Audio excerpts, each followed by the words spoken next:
All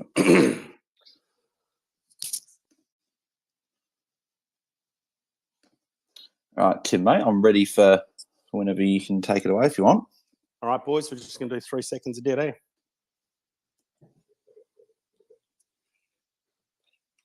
Hello and welcome, everyone, to the AFL Fanatics. Oh, my God, let me start that one again. That's fine.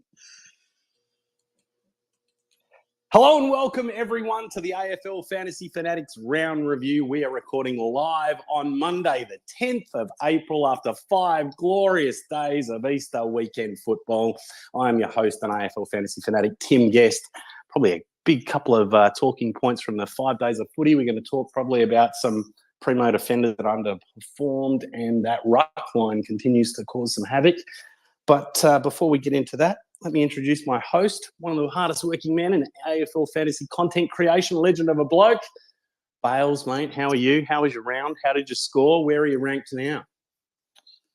Oh, yeah, mate. Could have been a lot better. Plenty of underperformers. I know that a lot of people had a lot of bad performers, but I'm just actually getting up the website as we speak now. I did go sub 2,000 though, which isn't great. First time this season under 2,000. So yeah, Laird let me down, and I'm sure we'll speak about him a bit later on as my page continues to refresh. Not coming up with exactly what I scored. We'll come back to you, mate. Here we go. 1944. So that 1944. Yeah, so that puts me at a rank of, I believe it's about 18, just inside 18,000. So that means I dropped, I think it's about 3,500 spots roughly. So a bit disappointing. But yeah, well, looking at the AFL Fantasy Content Creators Cup, I think there was only 7 coaches went over 2,000, mate. So you weren't the only one. Yeah, but I don't want to talk about the Content Creators Cup today. Okay, yeah. Bales the buy continues to be the case. Is that what it was, mate? Did you go down? Not Bales the buy. It's just known as Bales getting stitched up. That's exactly what it's meant to be. So, but yeah, +3, -3 for the week. So, +3 for me would probably have to go to. I think I'm going to give it to. No, I've got to go Harry Sheezel. I think he's 119. He's just continues to put up big numbers as well. But shout out to Tom Green as well, who just continues to perform very well. But yeah, Harry Sheezel gets it for me. Special mention for Finn Callaghan as well, after having to hold him. -3.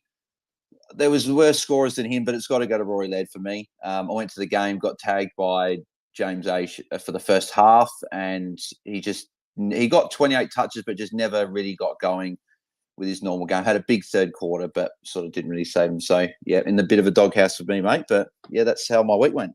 Third score under 100 for the year, mate. But we'll get into talking about him a bit later on. Under 90. Third under 90. Wow. Wow. Well, let's go around. We've got some great guests, as we always have. Firstly, let's throw it over to one half of the +6 podcast and our rookie expert, Jeppa DT. Jeppa, mate, how are you? How did you score this week, mate? And how are you ranked now? Yeah, I'm pretty well. Did all right. Got to 2,000 even, which is pretty, not too bad with that. With Doherty captain on 74, so it would have been a decent round. My best player on my +3 would have been Christian Petrarca. I'll leave Tim English to Harmey, assuming he's got him. But yeah, Petrarca put on a second half show yesterday against West Coast, so. Not too many issues. I don't think Will Day will get suspended for that one action tackle. But maybe that's my bias coming through. So, yeah, we just need some rookies to put their hand up and get selected this week so we can make an upgrade. Yeah, well, we'll see how we go. Hopefully, lockout will lift during the review like it did last week, and we can have a bit of a look and talk about it at the end. But moving across, mate, let's introduce our other guest this week, Harmey, another great coach. Harmey finished second in 2019. Welcome to the round review, Harmey, mate. How did your team go and how did you score and where are you now ranked? Thanks, Tim. Yeah, I scored, I'm just having a look at this. I scored 2,070, so a little bit more than Jeppa there. And that brings me into 8,400. So I think I was about 15,500, something like that before the round. And yeah, Jeppa, that 145 from English was pretty nice. But I think I'm going to have to give my +3 at the moment to Jaden Hunt, 95. I only had him for 2 weeks, and he's just been carving it up for me. And I watched that game, and every time he took a mark and a kick, I was just so happy. So that's probably where I throw it. Well, I'm curious to see what Jeppa has to say about him a bit later on, but I think there's probably a lot of coaches that might be looking to bring him into that defensive line maybe this week. But yeah, good stuff, mate. Good stuff. All right, well, just coming back to me. So I had a pretty reasonable week as well, 2033. Moved me up and about another couple of hundred spots. So the last couple of weeks, moved up a couple of hundred spots each week. I'm now inside the 3,000, so 2,869. So pretty happy with that. I am going to give the +3 to English. 145 set and forget has certainly turned out to be the way to go. So I'm pretty happy with that so far, that call this year. And my -3, I could give it to Stewart, but I kind of figured he might get tagged bringing him in. So I think I will give it to Doc for that 74 on was it Friday night? That was just a bit of a stinker. So that talks about how all of our teams went. Let's move into what everyone is here for. Let's talk about the games. So kicking us off, Brisbane v Collingwood at the Gabba on Thursday night. So Big O dominated the rock contest here with the ruckless pies. I mean, McStay did step in and do most of the work, but it didn't seem to help his score too much. And that midfield battle essentially produced the result with Brisbane stopping the prize run. And once again, the big score or the big story of the game was Nick Dacos. He's probably the only primo defender that actually scored well this week. Yet another father-son. Ashcroft performed well again in the Brisbane midfield, but a big dog, also in that Brisbane midfield, just keeps underperforming. Bales, walk us through it, mate. Yeah, so we'll start off with Nick Dacos. I'm sick of watching Collingwood with Dacos now, so I'm bringing him in this week. So he was impressive again, and Jeppa just keeps performing week in, week out. We thought Brisbane at the Gabba, tough matchup, but Dacos just said, yeah, that's not tough for me. I'm just going to go about my business and put up another 120. Yeah, absolutely, mate. He's got a thirst for the footy, and at the moment when general scores are lower than I've ever noticed, and I tweeted that out during the week, and I think the new 110 is just a flat 100. You need guys like Nick Dacos who just constantly commands the ball. So he's going to get around 30 disposals a game, and that's going to put him in a pretty good chance. And he's just a must-have. He's a top 6 defender. It's got to be done. I let a look at his price projection on the weekend, and it said he'd be on Selby's price projection. It said he'd roughly be up at about 880k or thereabouts. If coaches like myself are still looking at bringing him in, is it still a good idea to look at bringing him in, especially with that maybe St Kilda matchup? If he doesn't get tagged, he could run riot. So I'm looking. His break even was 84. So what's that? Yeah, probably. I think it's only going to be about 40k. So yeah, he'll be about 880ish. Yeah. Yeah. So that's no, he's still unders. I still feel like I said, he's a top 6 defender. So whether you do it now or do it later, it's probably best to do it now, given the defender crisis that we have with rookies and elsewhere. You've got to upgrade there instead of downgrading in the defender line. So no, it's an obvious choice to bring him in. Yeah, definitely looking at bringing him in. And all those coaches that got him, great, but there is still half the comp that don't have him. So I think he still will be a highly sought-after player. Harmey, Josh Dunkley had another sort of poor score with only an 81. Is there starting to be concerns now because we've had 4 games in, or because of the tough sort of run that Brisbane had to start the year, that you're sort of keeping faith and you reckon he'll come good? Just going back one step there, Bales. Nick Dacos is averaging 114 for the season, I think. So that might help you in your decision. Look, I own Dunkley, and I'm just a bit concerned about that Lions midfield pumping out good scores like all round. So yeah, it's a bit of a concern.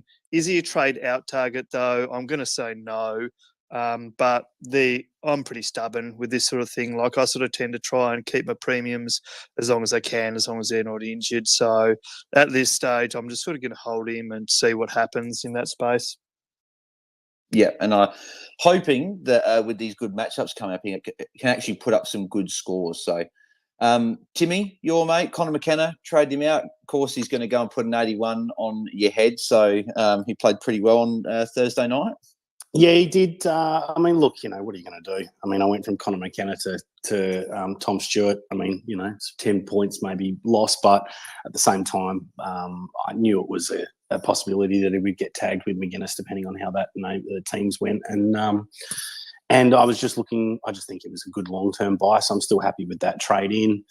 Who knows? I might even look at getting McKenna back in this week, because I'm certainly going to be looking at strengthening up that defensive line. But Jaden Hunt probably looks a little bit tastier at the moment. Yep. We'll see how we go as we talk through the boys. Round 6 cannot come soon enough for Sheasel and Zebra to be slotted back there and hopefully solve our defensive issues. Jordan De Goey, a bit of a poor score with that one. He's been a bit up and down this year with only a 77. Obviously, tough matchup, but I don't see him being a top 8 midfielder. So, Will Ashcroft, good again with a 76. Had a good second half. I think he had about 50 points, so he was good once again. Lachie Neale, another poor score, as Harmey mentioned before, with the Brisbane Lions midfielders having poor scores. But I've got my eye on Lachie Neale, who'd be about under 850k this week. So he could be at underpriced premium in a few weeks if we see an improvement in Brisbane's lineup. Do you boys think that if Brisbane can show some uptick, Lachie Neale could be a guy we look at, or are we just steering clear of these Brisbane line midfielders? Oh, for the short term, probably, Bales. Something to monitor. I think he hasn't bottomed out yet totally. So maybe that's a question for 2 weeks' time. Yeah. Tom Mitchell and sorry, Harmey. I was just going to say, I've got a bit of a list of people that I think are premiums who are dropping in value a little bit, and I put him on that list. But geez, I need to see him bounce back a bit, I reckon, first. Yeah, it's been a very poor start for these Brisbane Lions mids. Tom Mitchell, a poor score there with a 63. This was sort of our concern at the start of the year, that he may have 20 touches, but still not really crack that 100 mark. So he would be a guy that you could almost move off him, I think, if you've got him. So, yeah, not too sure with him. But, yeah, Tim, actually, no, Darcy Wilmot as well with the 36 as well. That was obviously a poor score for a lot of people's D6. So, as I said, round 6 can't come soon enough for those defenders. And, Tim, I think we'll move on to the next game. Awesome, mate. Well, moving on to North and Carlton under the roof at Marvel on Friday night. We all expected Doc to have an absolute field day under the roof, especially coming up against the Roos, but he was pretty poor. Now, many coaches had the VC on him, and I know there were quite a few cases as well where people had the C on him after putting the VC on Dunks the night before. But there were also unique but popular options in the podcast community. Players like LDU was kind of slightly disappointing after being a very late out the week before. There were some astute coaches who jumped on Zeeble, who you talked about just before Bales, but no were rewarded. But the story continues to be the highest averaging player. Well, I thought he was actually, but Timmy English has just pipped him. Is a first-year player. Clayton Oliver, I think, is still above him. I think he's third. I think Sheasel. Yeah, he's killing it. The Shees. Yeah, it's too good. We'll talk to the rookie expert in Jep, Sheasel, mate. I don't think any of us, even yourself, could have envisioned Sheasel going this well. No, he's actually fourth if you count Mitch Duncan, but who's counting? No one saw him go into the halfback flank. He was typically that forward, not pocket player, but half forward sort of match winner type, a bit like Dusty without the power and explosiveness. Just that class guy that can deliver it inside 50, and then Clarko's gone, we'll put you at half back, and he can still deliver it inside 50, but just get it 30 times. So, yeah, we're blessed, we're lucky, we just hold him, and hopefully it's smooth sailing for a long, long time. Yeah, are we thinking too early that he could potentially be a guy that we hold for the whole season, or are we still just sort of taking it just like you hold him and you just sort of don't think about it, and then you can think about that after? Well, you can think about it after. I mean, he's got the round 15 bye, so I suppose if I'm going to be a negative Nancy, maybe he might cop a rest before that. But I would think the way North Melbourne are geared up in terms of their linear path up, up the bottom of the ladder, so to speak, is they want Sheasel to potentially win the Rising Star, do everything they can for him to win it, because that gives the the football club and membership and everyone positive reinforcement. So, yeah, I don't envisage anything bad happening from a fantasy point of view. Obviously, injuries can happen without awareness and suddenly. So, other than that, I think it's all just going to continue on forward. He may even cop a tag. So at the moment, Yeah, there's no way you could trade off him.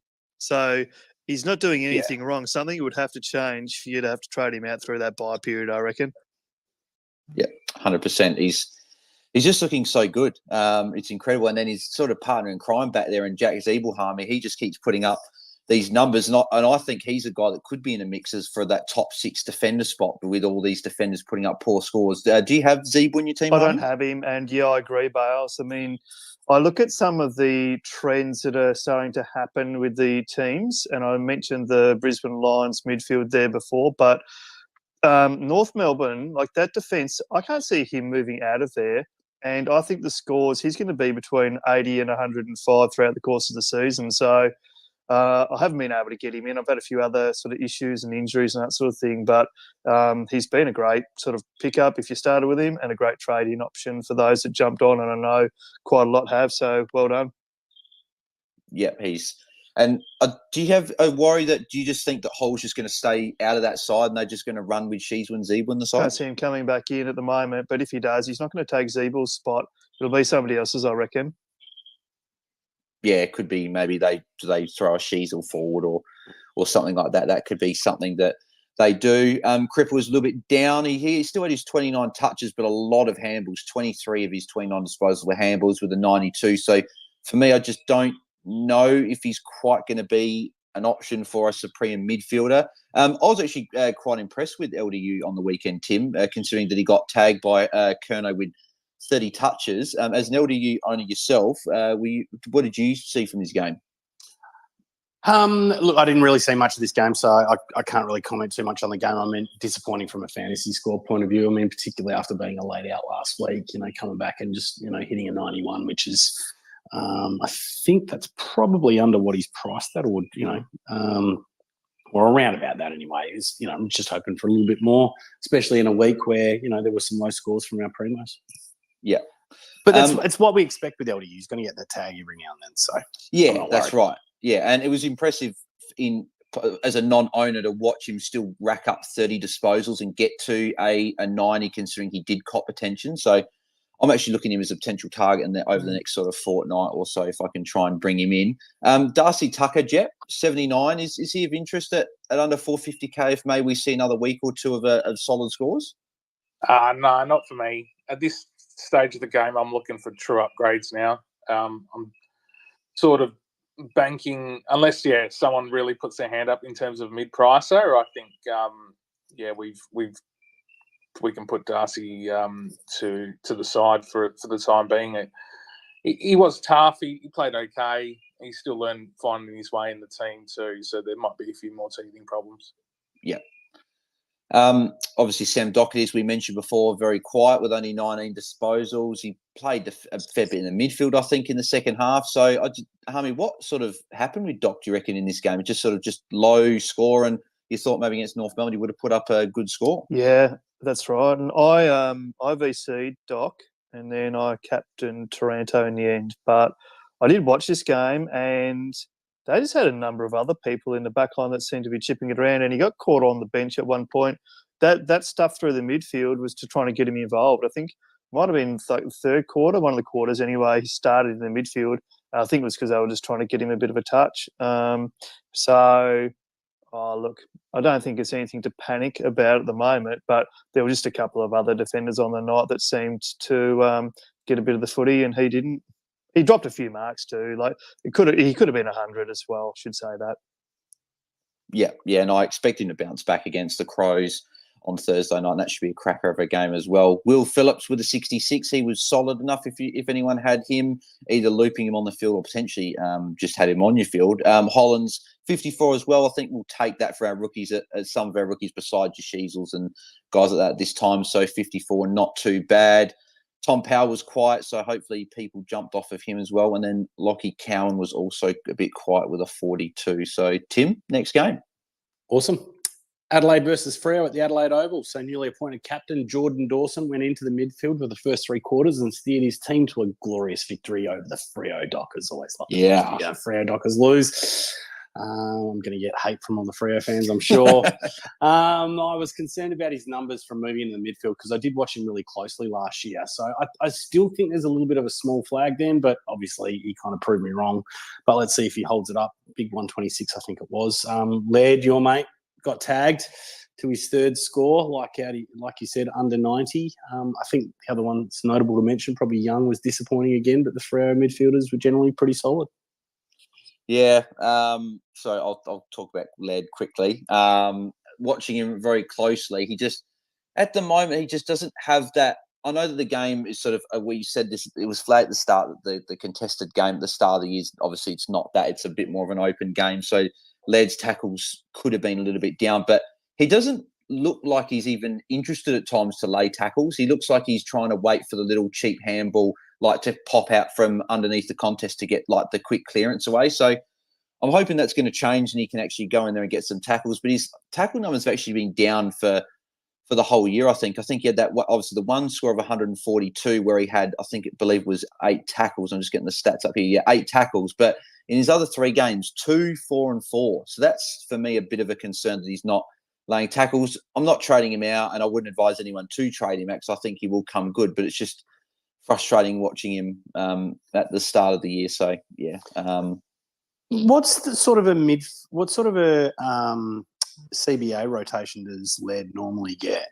Oh, so Laird's still the number one guy in there. He was by far and away had the most CBAs for the Crows, and then it was shared out between everyone else. So he's number one, and then the second and third spot gets shared amongst all the other guys. But he only had about he was 65% CBAs against Freo, which is down. Normally he's 80 plus. Yeah, and every time he was on the ground, so again, I was watching him obviously very close. He was in the CBAs every time. He was off a fair few times where the goal was kicked, quick goals were kicked, because Crows did kick a fair few goals like in quick succession. So, but I think this is where you've got to be a little bit careful, Bales, because I think, I mean, and you know, I'd really like to hear Jeppa and Harmey's point of view, but I think what's happening is they're putting a lot more people through that midfield, and Laird just isn't getting the CBAs that he used to, and yeah, I don't know what it's going to mean for his value and his scoring. You know, boys, what do you think? Oh, I'll go first, Harmey. I think it was maybe just a bit of circumstance of timing and who was on the bench and where. I think he's still the number one clearance player in that team. Berry was rested, which is interesting, and then we saw Keys go in for a little bit, and then Dawson had 50% CBAs near enough as well. So. Yeah, they got the likes of Rochelle ranking now, and you're right, they are putting more through there, and that could be a reason. Well, it is definitely contributing to the reason why Laird hasn't started so well, but he did cop some attention, and when you're the number one clearance player in the team, you're going to body up on these players, and Laird's just struggling at the moment. Yeah, look, so would you be saying not to get off then, Jep? If the players what would you be telling our Bales? Sorry, if I was an owner, I'd hold. But, Harmey, what do you reckon? If I was an owner, I would hold too. But it's probably a good example of not starting with the highest priced players. In the comp at the moment, we've got a balance of teams that we have some like GWS, like you've got a tight rotation. I think the Bombers is fairly tight too. And then you got some, but about half the comp, that are starting to have more of a loose rotation, that Collingwood style of game where they have about 8 guys that they give a bit of a go to. So, yeah, Laird last year and the year before, he was high percentage CBAs. And with the introduction of Dawson in there last week. Exactly. Dawson, so there is a chance that goes down a little bit, but I wouldn't panic at the moment. I mean, he's still an absolute gunner, highest priced player from last year for a reason. So we'll just see what happens. But I feel like, that 90, 85%, whatever Jep said there, that CBA rotation is being diluted a little bit. That high percentage is coming down slightly. But, yeah, look, James Aish has been training as a tagger, did a defensive job last week, did a defensive job this week with Laird. So fair enough. Cops a tag. He copped a few last year too, so I wouldn't be panicking just yet. Yeah, I think he'll come good. He's had a couple of tough games to start, and obviously attention, but yeah, just frustrating for people that started him. I think he was nearly upwards of 35% of people that started him. So a lot of people are probably regretting that decision, including myself. Obviously, we talked about Dawson with a good game. Andrew Brayshaw as well had a big last quarter to get to that 108. I think he was on about 60 odd at 3/4 time, but you'll be happy enough with a 108. Caleb Sarong, again, getting another good score with a 106.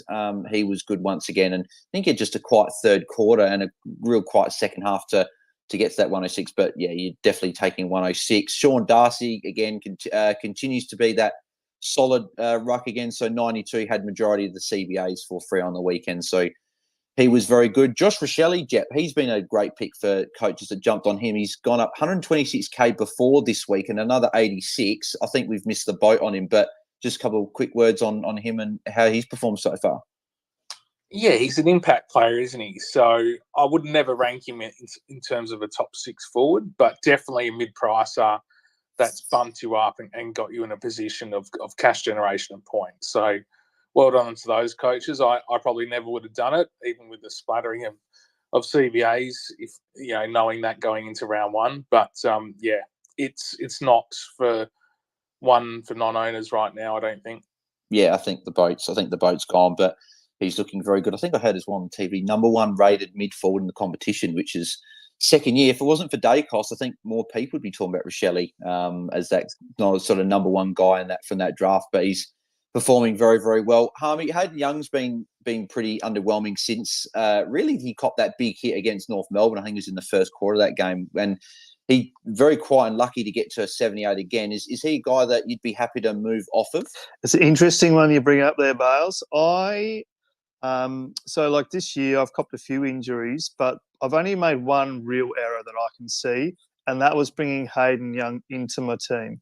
So I had Tom Stewart started, copped that 14 in the first quarter of the second game of the season. So I traded in Hayden Young, and in hindsight, it was probably a bit of points chasing because he got like 119 in the first round. So I took the opportunity to correct that this week. I traded Young to Will Day because he had that centre bounce role, and he has been pretty impressive.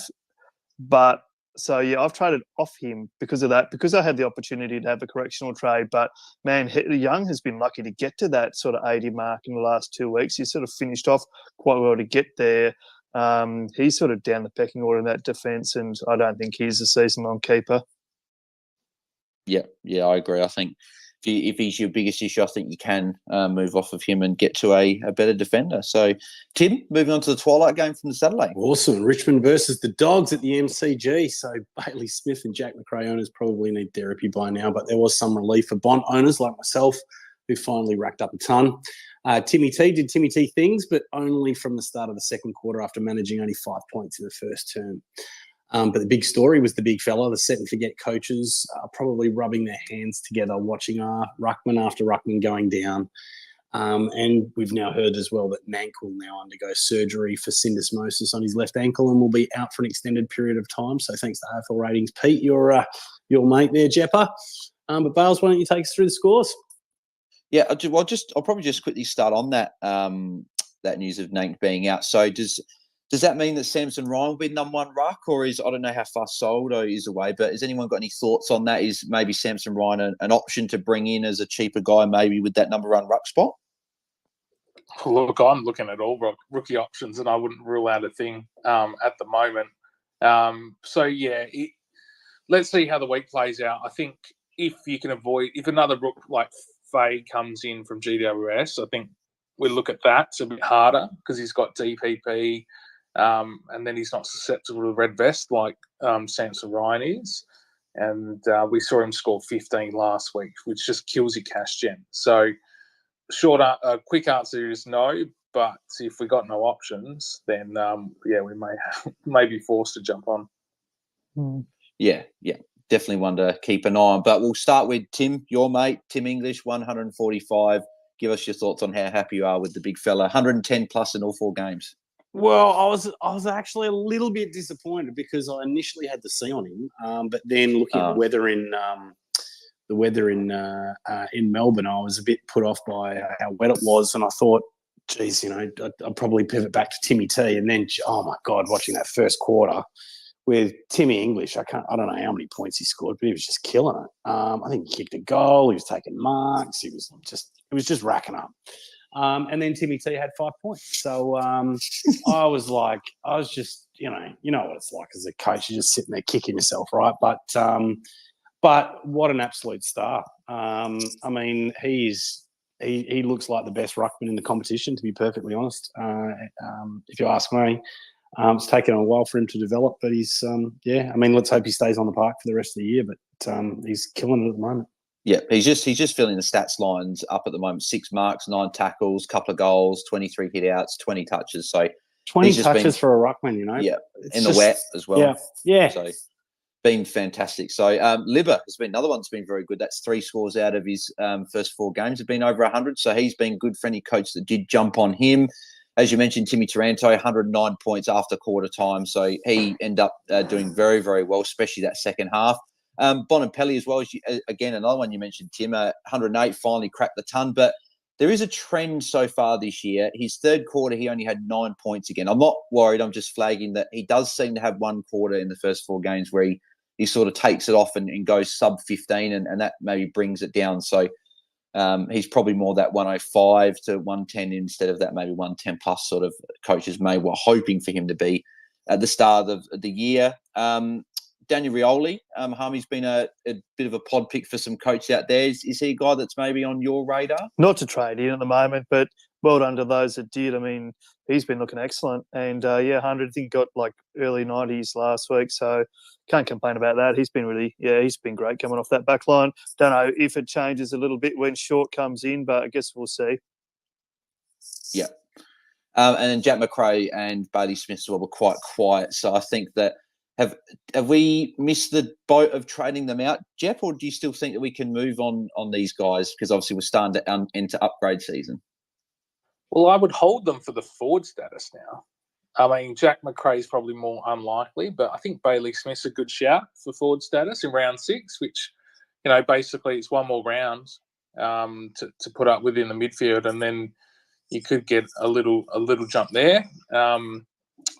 It's just being bevoed. I think the comments came out just prior to round 3, that he was going to do something dramatic. I think he said it was quote unquote something along the lines of that. And all he really has done is played the players that should be playing their positions. So Lib has been the first at the CBAs, as he should be, because he's the best extractor in that team. Bont's the Rolls Royce around the ball, and he needs to be around there. And I think McRae has been in there a decent chunk, but has suffered.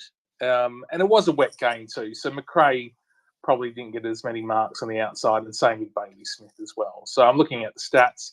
Bailey Smith 1 tackle, which is doing no one any favours. McRae did have 4 tackles though. So look, I think the magnets can move week to week, but if I had McRae and Bailey Smith, I'd still hold just on the hope of the forward status. Yeah. And then Liam Baker was the other one that had a pretty solid game with 79. So if anyone jumped on him as a mid-pricer, you might have won a tiny bit more, but 79 in the wet's probably not a bad result. So, Tim, we'll move on to the Saturday night games from Saturday. Bloody hell, Ross the Boss is 4-0. St Kilda versus the Suns at Marvel. There was some big score from probably some lowly owned players like Anderson, Brad Crouch, Took Miller. But probably the big story of this game was once again the ruck department with Ned Moyle coming in for Jared Witts. I actually haven't heard much about the news about Jared Witts, what the issue was or how long he's out for. So I'm interested to hear that from the boys. And then, of course, I think, I know I was up against Destroy in the AFL Fantasy Content Creators Cup, and he made a late pivot to go put the C on Marshall, but then Marshall got bloody subbed out. And I think the other probably person worth mentioning is Stocker. I think he bounced back after a 55 last week. So, Bars, why don't you take us through him, mate? Yep, I'm very happy with Stocker. We'll talk about him in a sec. But I just want to give a shout out as well to one of the guys who was watching on the watch long on this night, Anthony Beresford. He traded Noah Anderson out to Josh Kelly. So, yeah, it always happens every now and again. You trade out a premium, they go huge at 159. So, Jeppa or Harmey, anyone can go here. Is Anderson a guy that he'll be over 800k now. Is this just one out of the box, or because a few people thought he would go well this year, is he an underpriced option? Yeah, I actually watched this game.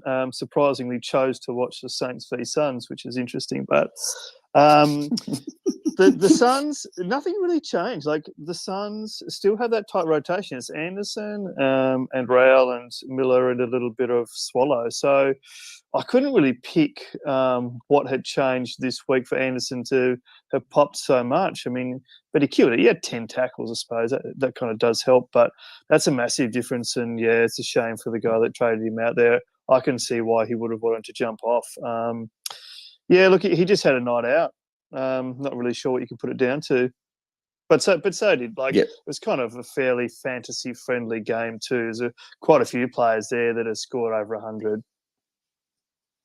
Yeah, so you'd probably want to see another week or two from Anderson before looking at him as a potential option. I should be honest, I actually checked what his break-even was and what he scored and what his last couple of weeks have been like. So, I mean, I had a quick look, but I'm not really looking at him as a trading option at this point. If he does it again next week, geez, maybe you've got to stand up and pay attention to that.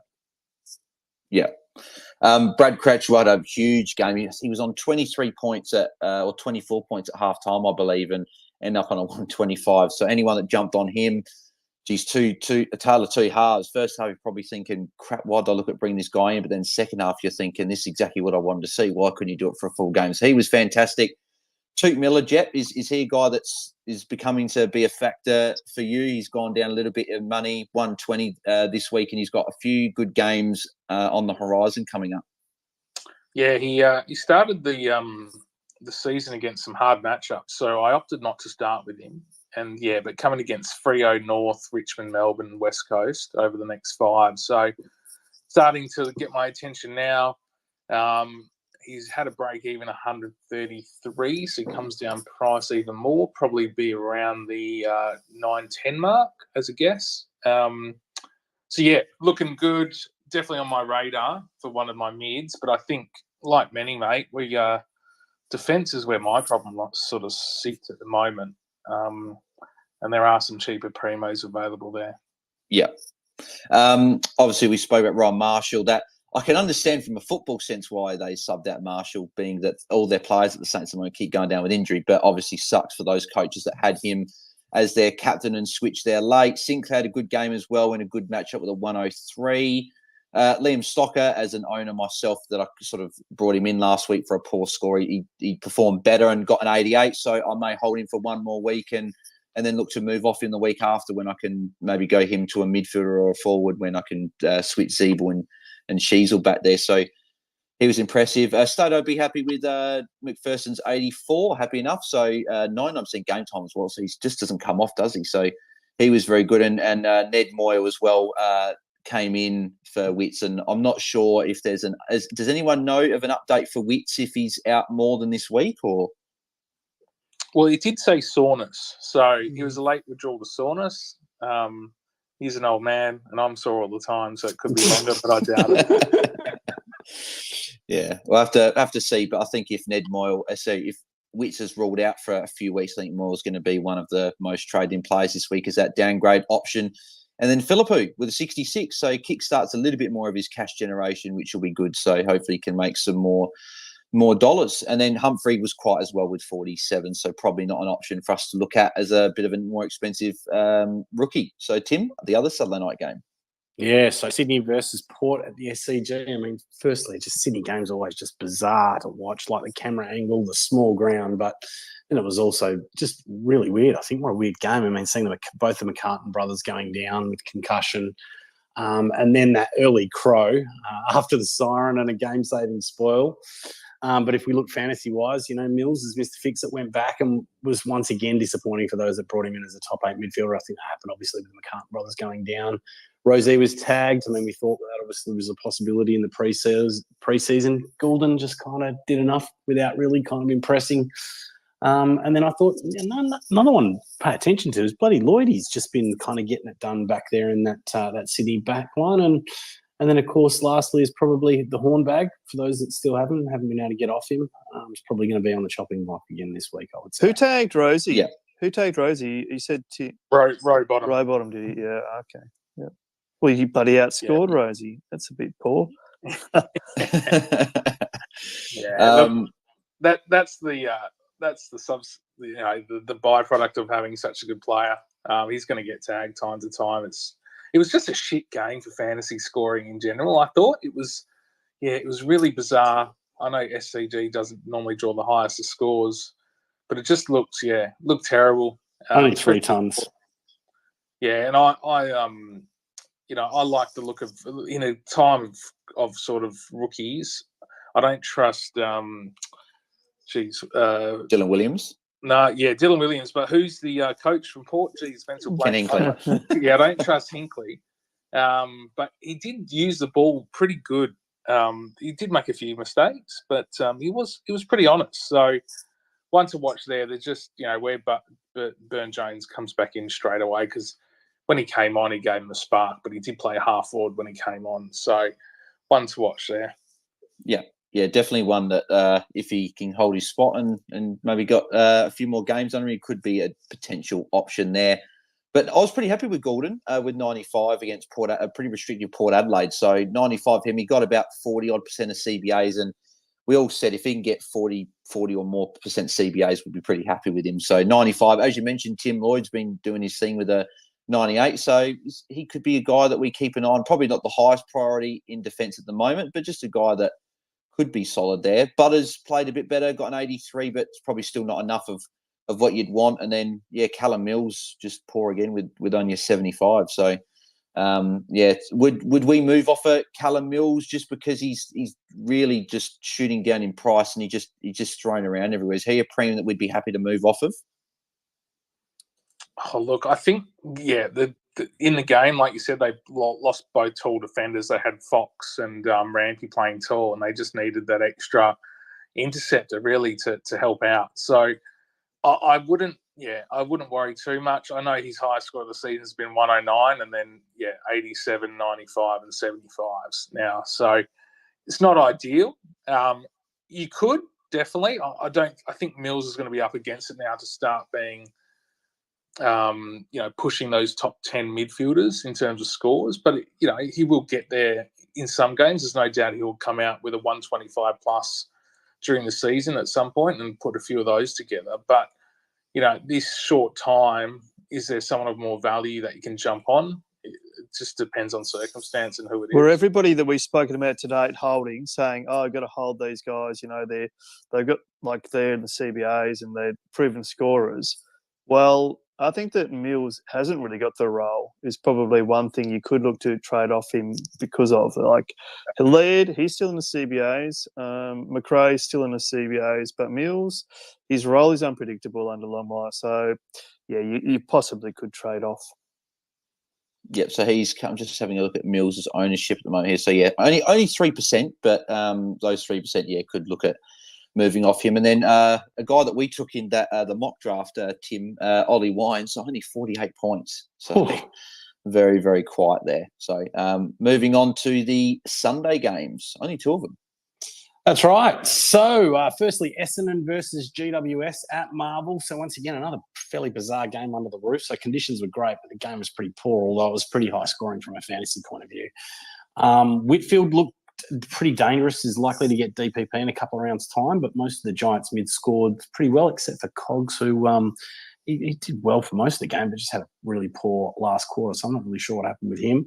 Owners of Callahan would be pretty happy because he bounced back for those who were forced to hold or still have him.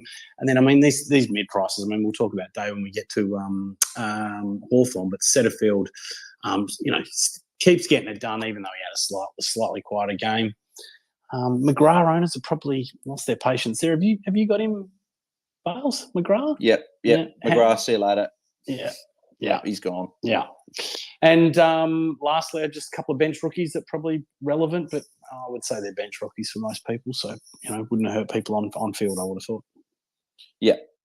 Nick Haynes he was massive, 17 marks. Not an option, probably good for draft coaches, but 126 is a big score. Mason Redmond seems to be that guy in the Bombers' defence that of 122. But I think, as people have said, Harmey, is he maybe, as a Bombers supporters, is he a guy that out of the Bombers defenders, you'd pick him, or would you still be erring on the side of they've got too many mouths to feed back there and he could drop a 60 next week? What do you think? Yeah, the latter there, mate. That's right. Like, he does this, Redmond. He has does some great games. He's got a pretty even score build. Like, he gets marks and tackles and that sort of thing. But between him, Ridley, and McGrath, it could be any one of them that get a high 90s score, and the rest of them both get 70s or 80s. So I don't know if I'd be jumping to him. Yeah. Tom Green just continues to put up good scores, and he's taken at least 4 marks in every game, and that was what we were concerned about. So he's taken 6 marks in 3 of the 4 games. So he's been fantastic, and he looks very, very good, and looks pushing that 105, potentially even nudging on that 110 average. So he's definitely a keeper could potentially be a keeper for the season. So he's been fantastic. Merritt 109, so just getting his 100 there. Probably still a bit expensive for us. Josh Kelly, Tim, had a good game with 106. I can't remember if you started with Josh Kelly or not. I started with him. Yeah, I started with him, but I got off when he got the concussion. But look, I think 106 was actually probably I thought he might have gone a bit bigger than that against the Bombers, but and I don't have him, so he didn't hurt me. I know Roy did, so I was worried about that.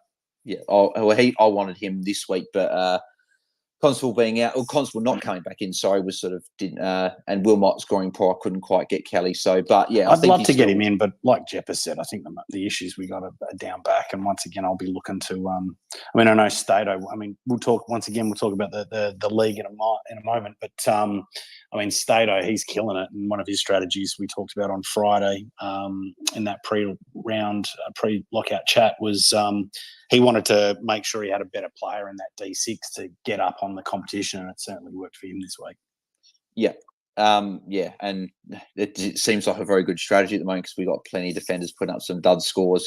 As you mentioned, Whitfield, though, could get defender status, and he's coming down in price. He's 741, had a break even of 116. He scored 100, so he'll come down a little bit more. He could be an option at just under 700K if he gets defender status for us to look at. So just want to keep an eye on there. Setterfield 99, had a little bit lower time on ground as well with only 72%, but 99 owners will be pretty happy with that considering that he had a bit of an injury cloud over him this week.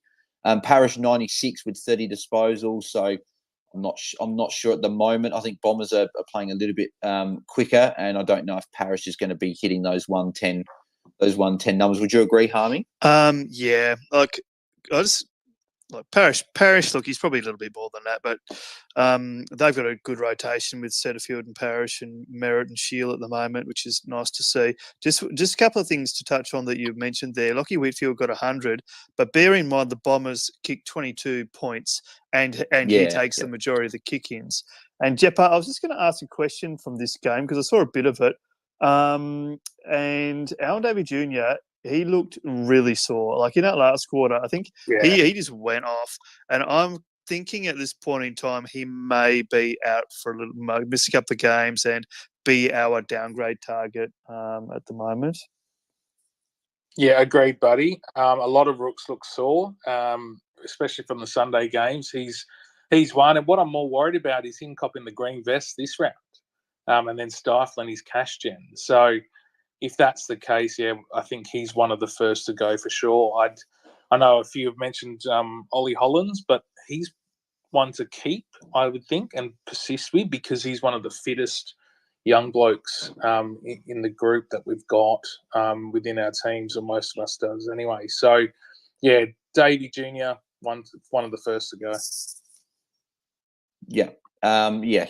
I listened to Brad Scott's presser and he said that he's fine. He just copped a sting on the shoulder. But as you mentioned, he could cop that. And he said he's important, like Dave's important to the side, but that could mean, as you said, he could cop a green vest and still be involved in the side and come on late as an impact player, but maybe, as you said, stifles that cash gen. Now, Tim, I want to ask you about Finn Callaghan. So as an owner, and I think a few people held him with Constable being out and Wilmot maybe scoring poor, so to fix up that defence. Scored 88, looked a bit better, still has that wing roll though. But with Hawthorn this week, would you, a lot of coaches have maybe got a McGrath, a Warple and a Callaghan. With Callaghan going better, lower break-in, would you be holding Callaghan and prioritising some of these other mid-prices? Look, I think it's all going to be team dependent. I mean, Look, if you got stuck with him last week, because I know a lot of players, like I know this was something that you were looking at doing last week, Bales. You were considering, was it a Constable and a Warple, or a Constable and a Callahan, or something along those lines? And I think you went Warple to. Did you bring in Stewart? Yes. Yep. Yeah. So, which I think was a good move, but it left you with Callahan. Obviously, you just would have been happy with that score. I think you still want to look to get off him. Obviously, we don't like wingers. You know, wingers. Their scoring can be volatile if good at all. With these kind of this new game style that we're kind of seeing more and more of. But I mean, you can afford to hold him. He's got Hawthorn. Yeah, you can afford to hold him for one more week. I don't think he's a number one priority, but he's going to be getting there pretty soon, I imagine, as one of those trade out options. Yeah. Boys, what do you boys think? Would you be moving off of Callahan still, or maybe low break even? You could hold for another week. Yeah, playing the break even game. It depends what his break even is, but look, nothing's changed in terms of his role, so he's going to.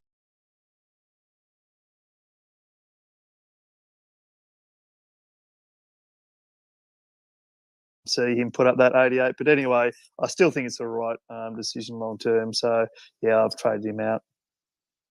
Yeah, Jordan Ridley as well with an 82, as we mentioned. With those Bombers defenders, can be it can be Ridley's week one week, could be Redmond, could be hasn't been McGrath really any week. Are we all looking to get off McGrath? Because I'm certainly cutting ties with him this week, I think.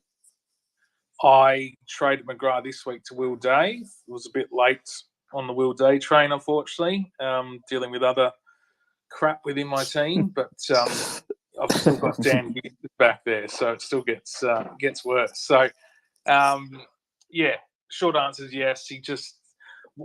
I went to the round one game in Melbourne versus the Hawks, and I was watching his running patterns. He actually runs through the guts quite a lot.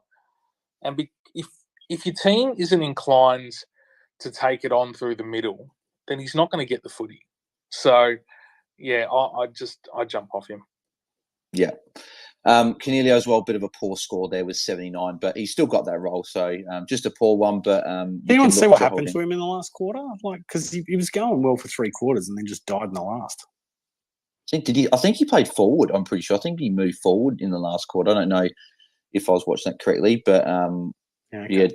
So moving on to the second to last game, Tim. West Coast versus Melbourne at Optus. I mean, I thought we might have seen some of those second-tier players from the Melbourne side step up and play bigger roles, but it wasn't really the case. The Melbourne midfield, those big three in particular, Oliver Grundy and Petrarca, all went big.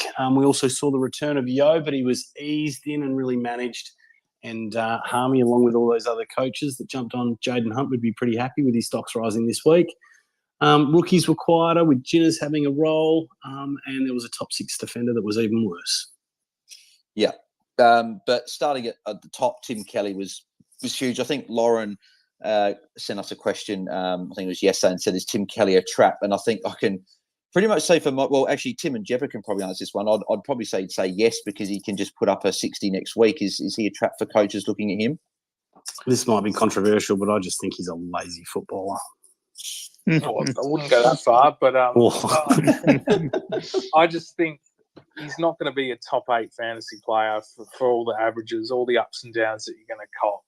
Yes, he's, like you said, a bit of yo-yo scoring, not one I've ever considered and never will consider, especially knowing my team pretty decently. Yeah.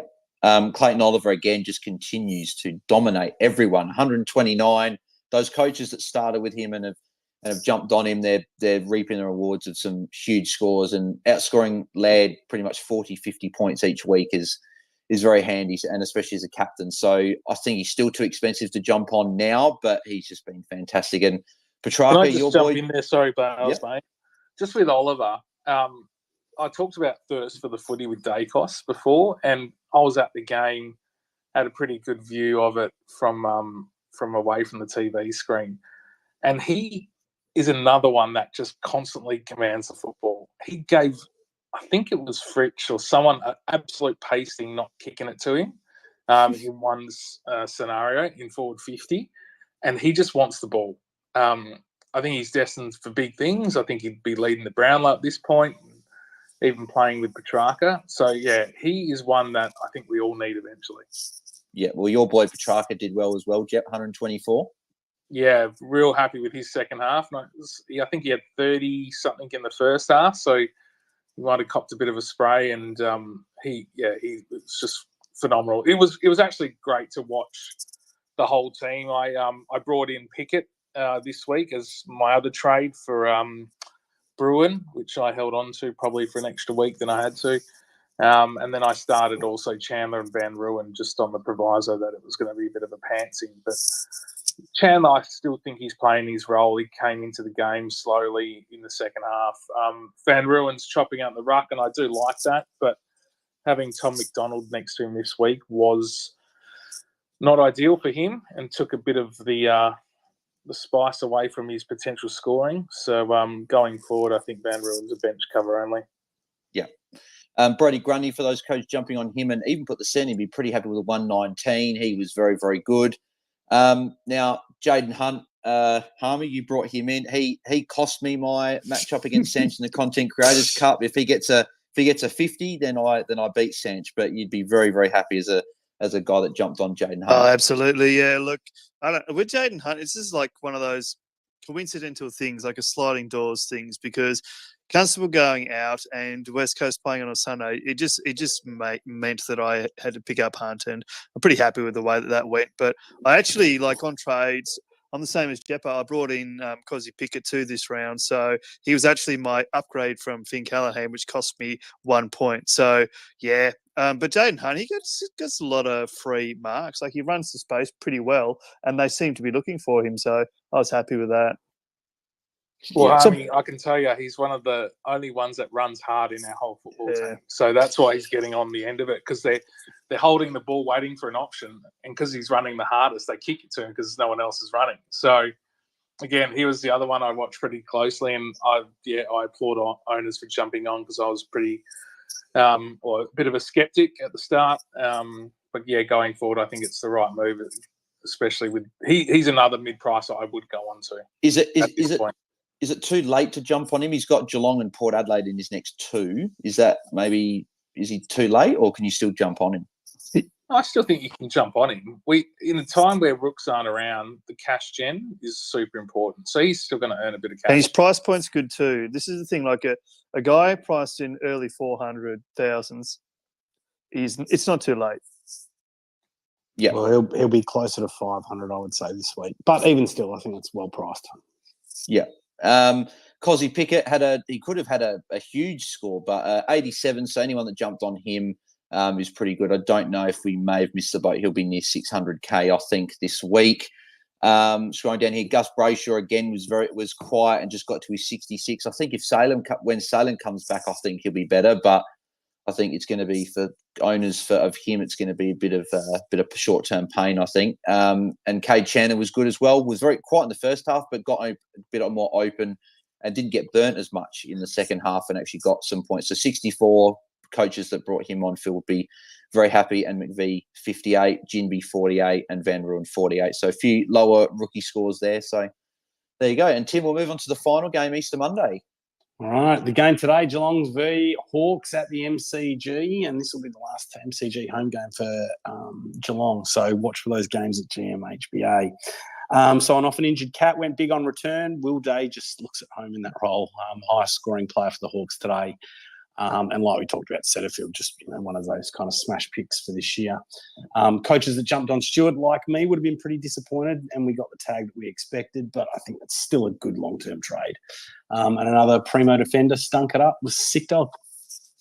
Yeah, well... just a round for stinking it up for primo defenders, wasn't it?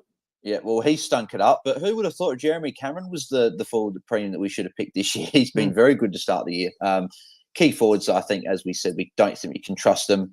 He could pop a 40 or something out this week and get a tough matchup. But for draft coaches out there, very, very happy with him. Mitch Duncan returned in big fashion with a 127 as well. So he could be a defender that we could look at potentially. Has anyone got their eyes on Mitch Duncan, or are we a bit concerned with the soft tissues going forward? Oh, look, I haven't jumped on Zeba for the similar reason of Mitch Duncan. It's just the age thing. At these early rounds, and again, Zeba's been fantastic, taking nothing away from him, but I just don't want to risk it. I've already copped enough injuries to start the year, and I just need to play straight bat for a couple more. Those that do it, he's got West Coast. They got a pretty good draw now, Geelong, with some soft footy. So, yeah, he should score pretty well this weekend in the short term. Yeah, he was very, very good today. Will Day was very good once again, 99. I think, is anyone, like Jep said, you said you weren't too worried about him getting a week. Is anyone worried that he may get a week, or are we sort of thinking he could get off? Jep, can you talk through that? Because I was watching this game, but I actually went to the kitchen to do some stuff, came back, and I see a couple of messages about Will Day probably getting a week, but they didn't replay it. So, and the commentators didn't really talk much about it. It's sort of like it just got moved on. So what happened? It's like a sling tackle. Yeah, it was just a tackle where Close's head hit the ground first, but Pete's just put out a tweet. Close's leg gets caught underneath Day's body, and that sort of propelled his body down. But it wasn't a 2-action tackle in terms of a sling tackle. Like you wrap up first and then you roll them 360 and slam their head into the ground. It wasn't that. So, look, who knows? In this day and age, is what we all should brace for. It could still be a suspension, but I don't think he didn't come off with concussion, and the cause of effect, so to speak, was nothing. It was play on, and I think that's why no one's talking about it. Yeah. If worst case, let's talk quickly. Worst case, if he does get suspended, are we holding for a week because of how good he's been and his break even is still so low? Yeah, absolutely. He is playing inside mid, inside outside. He spreads so well. I watched him really closely today. 8 tackles. I traded him in, and I was, riding at home basically. So I think to have that gift in defence. I should have jumped on last week, but I couldn't. And I think it's a hold. I think he can actually push the top 6 defenders by season end. Yeah, and 8 tackles as well. He's been tackling very, very hard, so he looks fantastic. James Worpel, only 71. Harmey, are we moving off of Worpel? Yeah, I've got Worpel, and I'm pretty keen to trade him out this week if I can. So, look, you've got to hold him for another couple of weeks, okay. But, yeah, if you've got the opportunity to, I think it's about time to go. He had 42.5, and then and he had like a pretty good role, but he just couldn't get his hands on the ball and seemed to be up forward a bit too. So I think it's probably time to get off if we can. Yeah. Tom Stewart, as Ted mentioned before, was a little bit quiet with his 70 points, but as you said, long term, I think he'll be good for coaches that did jump on him. Dylan Moore, 66. That was a bit of our concern with some games when they don't get as much of the ball that he could struggle when 66. But I'm sure if a coach, I wouldn't be jumping off him, but I wouldn't be jumping on him either because he's a bit more expensive. Cam McKenzie, 56, was okay, and I think we're still going to hold him. He's still got a good role, but yeah, a little bit of a lower score there. And then the sick dog, Tim, he had a poor game, only 49. Yeah, very quiet today. Yeah, again, there's no issues. Due to the weather, guys. It wasn't a marking day today, and Hawthorn, I just thought, fumbled it uncharacteristically quite a lot.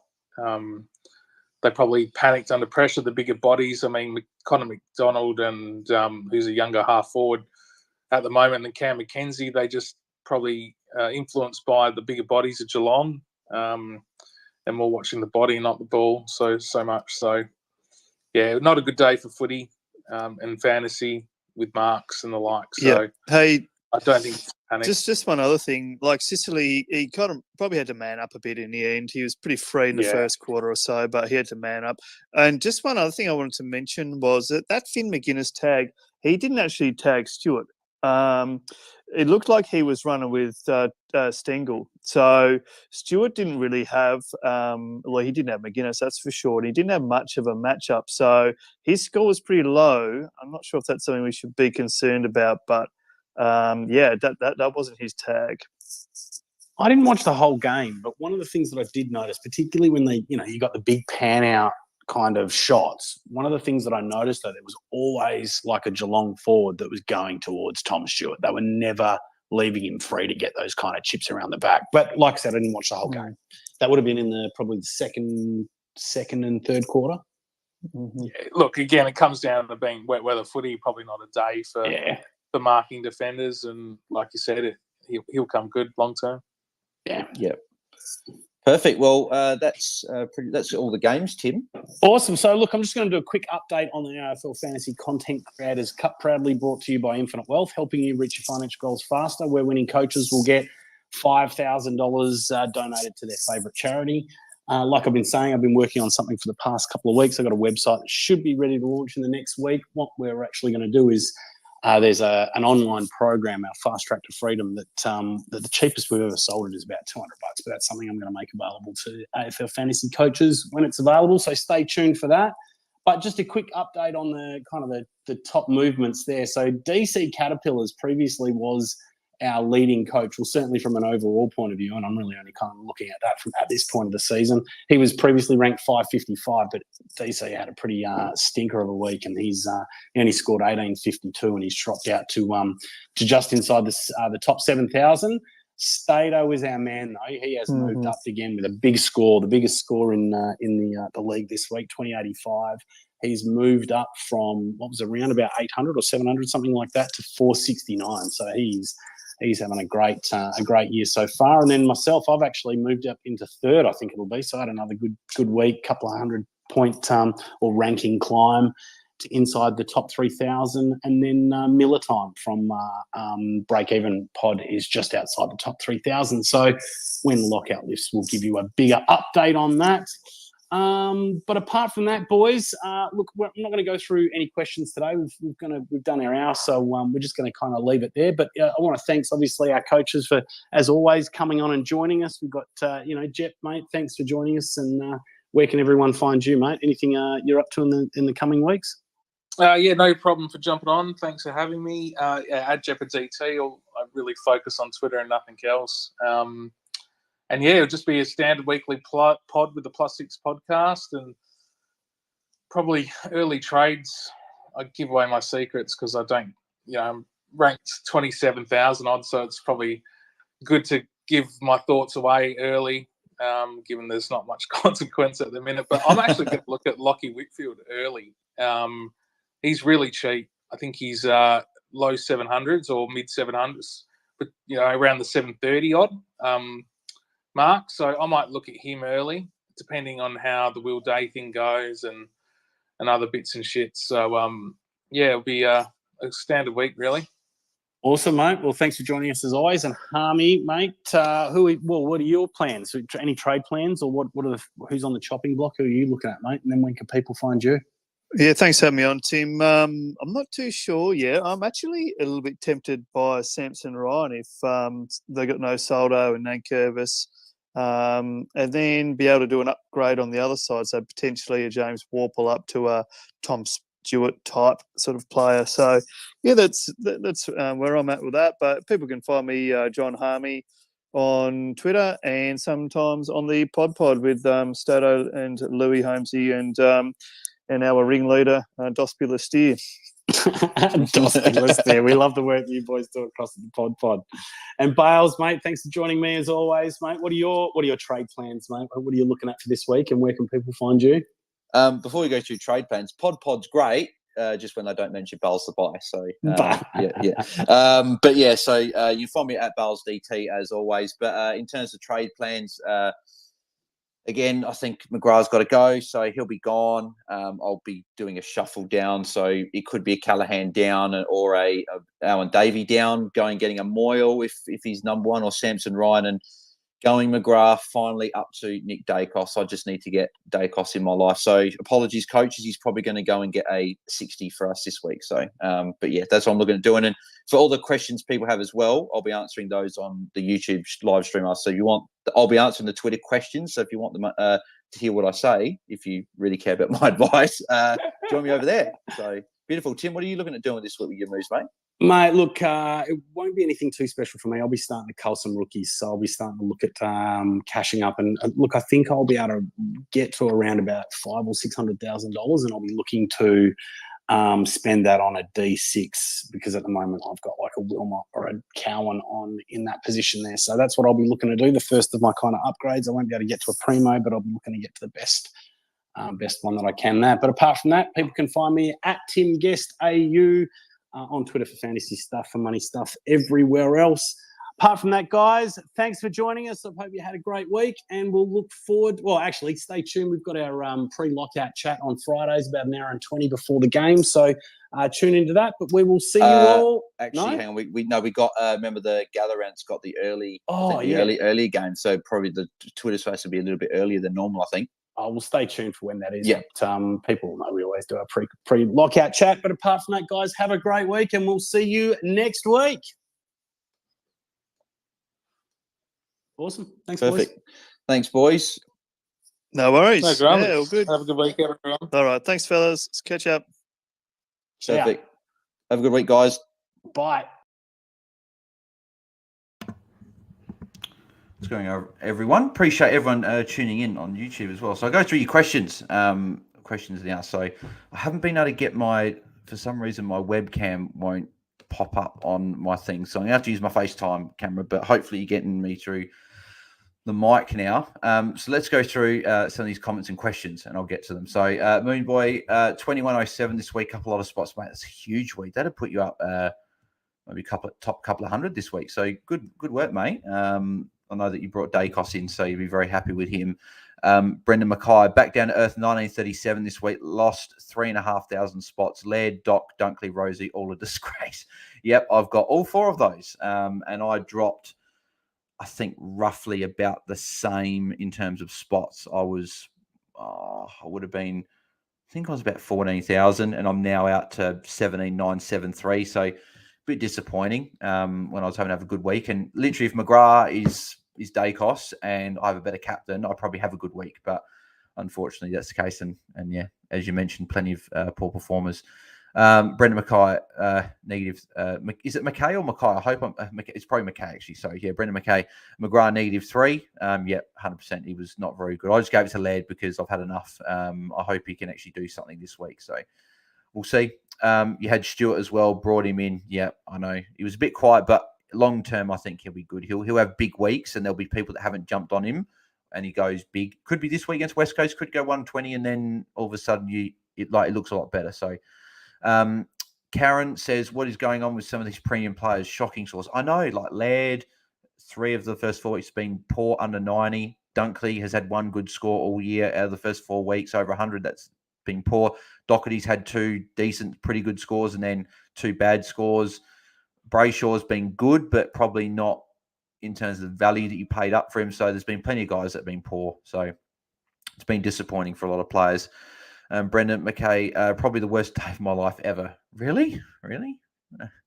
Well, yeah, there's plenty of bad scores, so I can definitely relate, because every time fantasy goes crap for me, I say very similar things.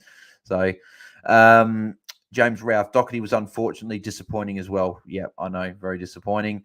Brendan Mackay, when's lockout up? Rage trade time. Yep, 100%. I'm waiting for the rage trade, so hopefully they come. So also, if you're watching as well, we've got 23 watching. So if you've got questions, put them in. I'll answer them for 10 minutes or so. And yeah, then we'll call it a night. So James Ralph, we're doing the same. So many players I want to bring in. Yep, I know. There's plenty of players like Dacos. I need Dacos in my life. I'm just sick of watching Collingwood and he racking them up. So he's probably going to go 60 this week. So but him, English, I don't have. I need him. I want Josh Kelly, even though he didn't have a huge week this week. Toot Miller is another one that I'm looking at. Whitfield is cheap that I'm also looking at. So there's plenty of guys I want to bring in. It's just being able to fit them all in. So, and if I can afford them. Global Cogs is a heartbreaker. Yeah, I know. I don't get what happened with that. As we were saying, he was playing well for 3 quarters and just had a bad last quarter. So you're not trading him. He's still got the role. He's still fine, but you're just not happy with that score.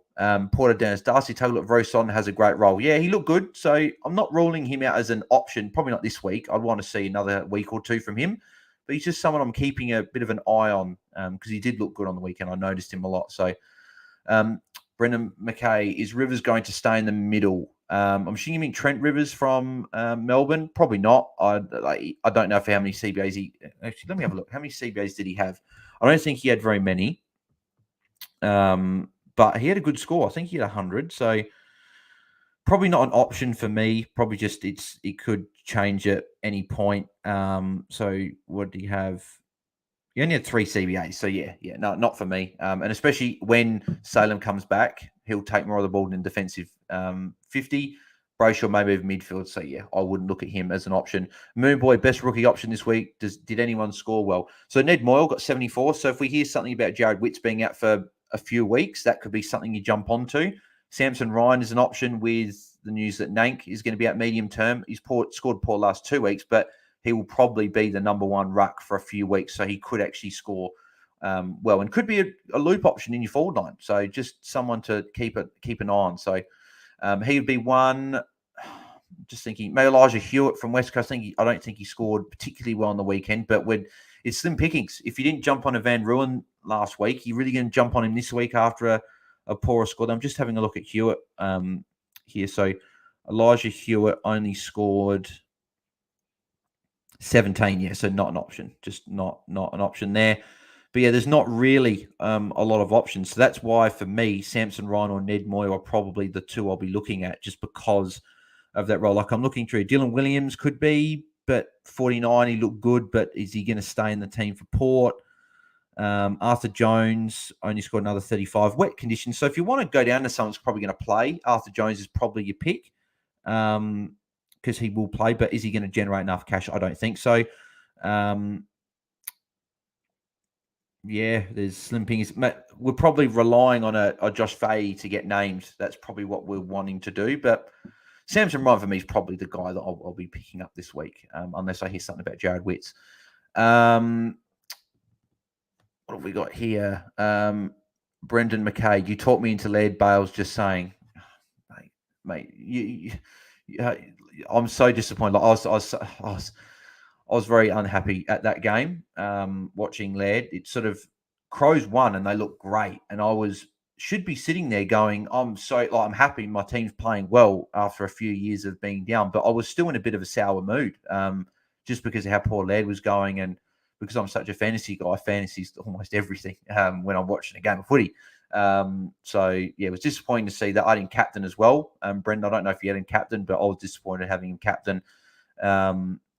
But my hope is Carlton this week. He's got a good record against Carlton. It's his favourite team to play against. So if he's ever going to have a good game, it's going to be this week. I'm just getting his stats up here. He averages 107.2 in his 12 games against them. So fingers crossed he can go well. Then he's got Hawthorn the week after. So he should have a couple of good games coming up. I don't think McGuinness is going to be in the team for Hawthorn next week or the week after. And if he's going to be tagging someone from Crows, it'll be Jordan Dawson. I don't see them moving McGuinness into a midfielder tag Led, but you never know. Like, look, I didn't expect Led to get tagged this week. So I expect Led to bounce back. I'll probably have him as my VC at this stage, just hoping for a bounce back. But yeah, he's been poor so far. Charlie Bojcik, Sicily. Yep, very poor today, but he'll be fine. You don't trade him out. It's just probably good for non-owners that he didn't go huge again, and maybe he drops a tiny bit in price so he can actually be affordable. But yeah, not great. The Ultimate Fitness Adventure Camp says, hey, does anyone know why Semicher constantly puts Warple in the middle? He's too short and slow. That's why Hawthorn lose and Connor Nash face green smiling. Yeah, well, Warple, I think, is a guy that a lot of people move off of this week. I think that, yeah, his time's come. So, yeah, you can move off him. And you never know, he could be dropped. We don't know. So we thought he was going to be dropped this week. So, yeah, definitely can move off him. Milo Gregory says, thoughts on holding Rory Laird to trade Warp and Andrew McGrath? 100%. You don't think about trading Laird, I don't think. No, actually, you don't trade Laird. He's been poor to start, but again, I'm sort of sick of making excuses for his 3 poor scores, but round 1, humidity, and he was sick. Round 2, obviously came back huge with a 142. Then quiet again in the showdown, but Port restrictive. And then this week was quiet, but Freo tagged him. So hopefully he'll come good, and he should come good. But yeah, I wouldn't be trading. I'd definitely be trading McGrath and Warple. They can go. You can maybe go one down and one up. So I'm looking at doing a Callahan potentially, or now and Davey down to go McGrath up to day costs, because I'm sick of watching Collingwood without day costs. So yeah. The Ultimate Fitness Adventure Camp says Van Ruin looks great, looks like the future tall. What a gem. Yeah, he looked great. Hold on, Geelong were not that great. Hawks gave them the ball. Yeah, Hawks did turn over a lot today, so that's a good point. Day's tackling was that the opponent was falling down, fine at worst. He was a honest, genuine player.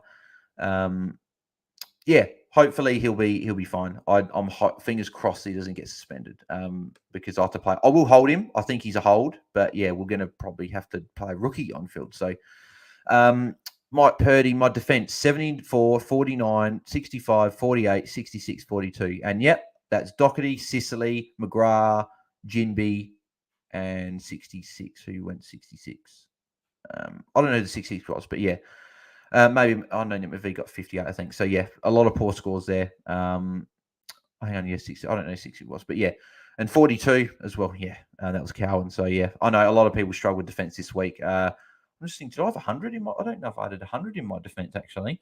I don't think I did. I think that I had 74 Doc, 70 from Stewart, 65 from McGrath, 99 from Will Day, 88 from Stocker, Jinby 48. So I got obviously the Stocker 88, which was great, but yeah, a lot of poor scores in defense. So Ethan Tapuni, I hope I said that correctly. Score of 2004 is having one preem ruckman okay for now.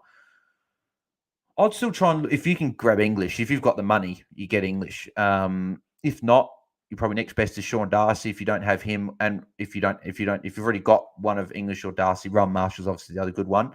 They're probably the three, but I'd probably try and look to get one up. It depends who your R2 is, Ethan. If you've got someone that's actually doing all right, then I'd probably say you can hold him, but I don't know who you've got. So let me know who you've got. Ben Tass says, thoughts on the Richmond ruck coming in? Yeah, Samson Ryan will probably be the number one ruck. I think Soldo's listed as 1 to 3 weeks, but he's been out for a while. I don't know if they're going to rush him back necessarily to just play ruck. So they may be playing Samson Ryan for the next fortnight as the number one ruck.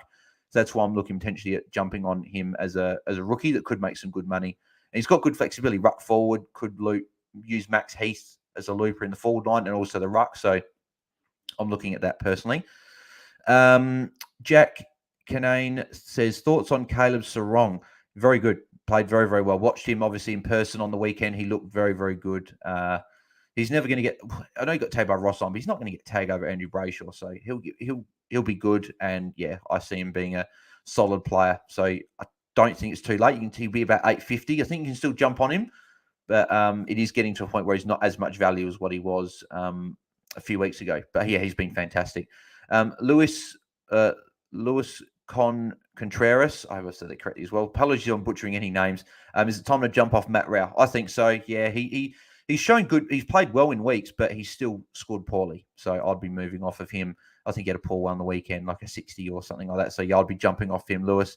Mike Purdy. Michael Annie was my surprise rookie, 66 long my defense. Yeah, Michael Annie's been very good. As a footballer, he looks fantastic. I'm very happy with him as a future Crows player, and he's making money. He's probably one that we missed as a rookie in defence. Would have been a better pick over your Cowan and guys like that. So, but yeah, I think a lot of us said key sort of position player. We weren't as keen, but Mike Honey's been great. So, Mike, congrats on having him in your side. Porter Dennis, thoughts on Ed Richards? I think it's too late now. I think he's going to be 700K now. And with Whitfield getting defender status probably at the end of this week, he'll be about the same price. I'd rather Whitfield. Tom Stewart, I'd rather over Ed Richards, and there's not that much going to be that much difference now. So, yeah, I think the ship has sailed with Ed Richards, even though he has been very good. Plus, as well, they got Bailey Dale, Caleb Daniel back there. So there's too many mouths to feed. So I would be passing on Ed Richards. Liam O'Flynn says, thoughts on Darcy to English? I have Wilmot starting at D6, but is able to swing back. This is an interesting question. English up to Darcy. So getting English for Darcy and then fielding a rookie for 1 week. You've got the options where if you've got Cowan, Liam, if he holds this spot, you could loop Cowan Thursday night, plays the first game. So it's an option. I think Darcy to English it's not a must do because Darcy's doing solid. He's doing pretty well. But the fact that English is going 110 plus each week and Darcy's going like solid 90s, you obviously got the big score against West Coast. If you've got other issues, I wouldn't be doing it. If you've got a McGrath, if you've got a Warple, if you've got a Callahan, if you've got a Stocker, I'm just trying to think. If you're still holding on Constable, if you've got Horn Francis, I'd be moving all those guys on.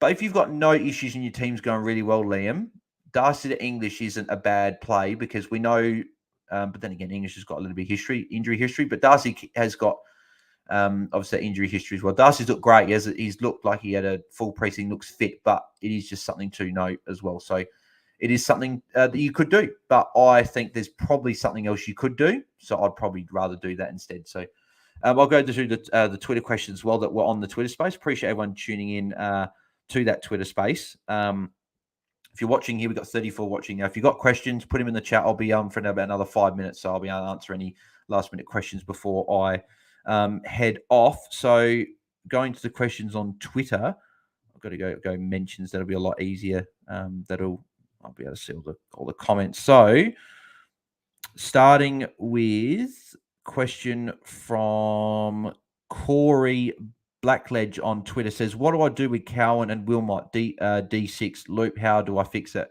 The good thing is, Corey, is that we're going to get Zeebo and Sheasel after this round coming up. So at the start of round 6, the DPPs will be announced. They'll be announced straight after the conclusion of this upcoming round. So you'll be able to swing those guys back next week. So for 1 week, I don't think it's awful. You can loop Cowan Thursday night.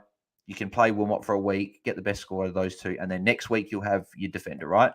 But if you've got no issues in your team, you can look at fixing that. Like Jaden Hunt's an option to just get up a little bit to get a better D6. You've got a couple of cheap ones. If you've got money, maybe restructure. If you've got a Chandler on your bench, you could go a Horn Francis, for example, put Chandler on field and go him to a defender. So there's a few options, but yeah, it is an issue. But I think come the end of this week, we'll be fine. Corey also says, biggest pod help in my defence was Jane Hunt, which I started. So you started with Jane Hunt, so that makes it obviously a little bit harder as well to go up to someone. Lauren on Twitter says, time to trade McRae, and then if so, to Sarong or Setterfield. You could trade McRae. I don't like the role. Lauren, if he's your biggest issue, you could trade him. And yeah, out of Sarong and Setterfield, I'd probably go Sarong. I think Sarong's probably the one that's going to average more for the year. I think Setterfield has been great, obviously, with those 2 good scores, but his cash generation is not going to be. He's not going to shoot up to 900 now. He's made a bit of cash already, or nearly 200Ks worth of cash. So I'd probably go Sarong. I think he's going to be the highest scorer for the year.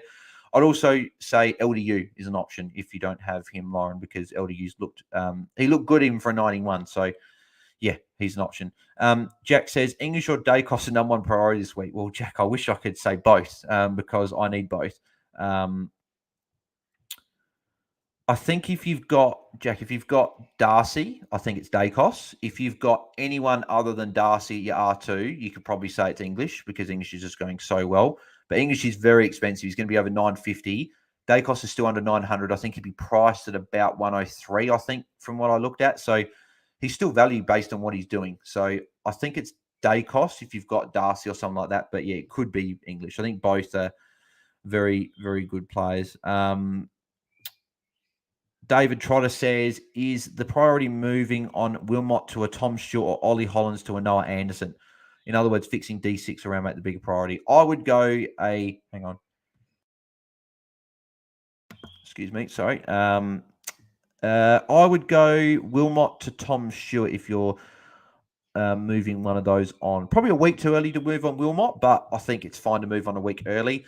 I'd go to Tom Stewart. Ollie Hollands, Noah Anderson. We're not sure about Noah Anderson either. I'd rather Ollie Hollands on field over Wilmot, and Tom Stewart we know will be in and around the mark of the top 6. So for me, it would be Wilmot to Tom Stewart there. In other words, fix. Oh yeah, I just said that. So hang on. Actually, is my computer still 9%? So I still got a little bit of time on the computer. It's going a little bit flat though. Lauren says, which rookies are nearing culling time?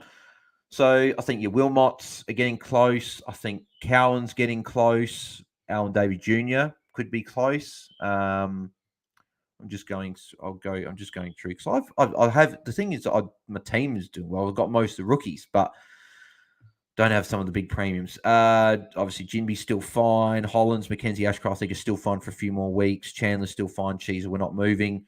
Phillip, who probably kickstarted a little bit more cash gen's probably not him. So yeah, it's probably your Alan Davey Juniors, your Wilmots, your Cowans, guys like that are probably the ones that we could move on.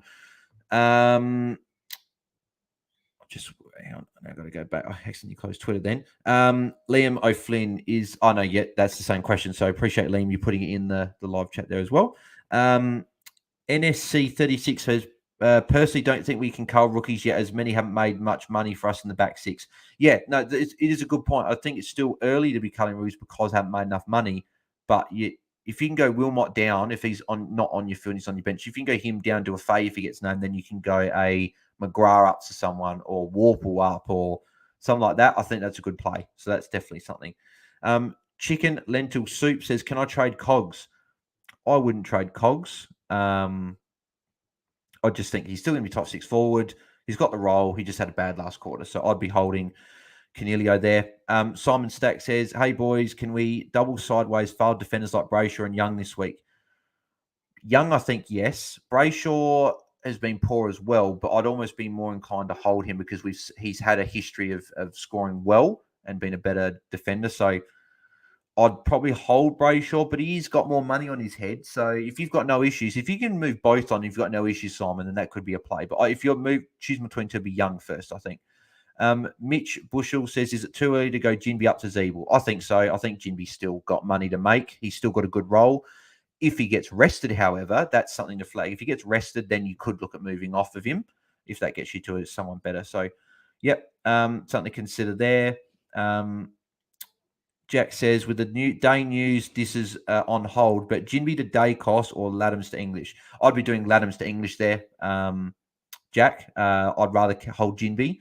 And, yeah, if Laddams is your R2, I'd be definitely moving up to English. That's a very, very good trade, going Laddams up to English. Stephen says, Laddams to English and McRae to Jaden Hunt. I don't mind it. I don't mind if you've haven't got any other issues, Stephen. I don't mind moving McRae to Jaden Hunt because it gives you the cash to go Laddams up to English. So you're really going McRae to English and Laddams to Hunt, which you only say that. I think I'd definitely do it. So yeah, I like the trades. Jack says with Nank out, I might keep Laddams now against Richmond. But the only problem with that, Jack, is obviously if you've got other issues, fix them. Obviously, that's the thing. But we don't want to be saying, obviously, hold them this week, so they've got a good matchup or this, that, and the other. Because then you hold on to them next week, then you get forced trades, and you've got to hold on to them for longer. So I'd personally still move off Laddams if you can, because it's just for 1 week. Like, for example, Callahan, I'm holding because I've got a couple of other issues, and he's also going to make money. Whereas Laddams, I'll just move on regardless. So I wouldn't look at holding him. That's all the Twitter questions there. So I'll go to the last couple here. So Mike Purdy says, McGrath to Stewart probably only going to be 40K or less. Yeah, it's a good move. If you can go Stewart to McGrath, that's a good trade. I would definitely do that. Tarsine Moorshed says, thoughts on Jane Hunter's D6? Yeah, I like it. Yeah, he's cheap. Got a couple of tough games. That's something I would flag. He's got Geelong this week, then he's got Port Adelaide. So I would flag that it may not be a great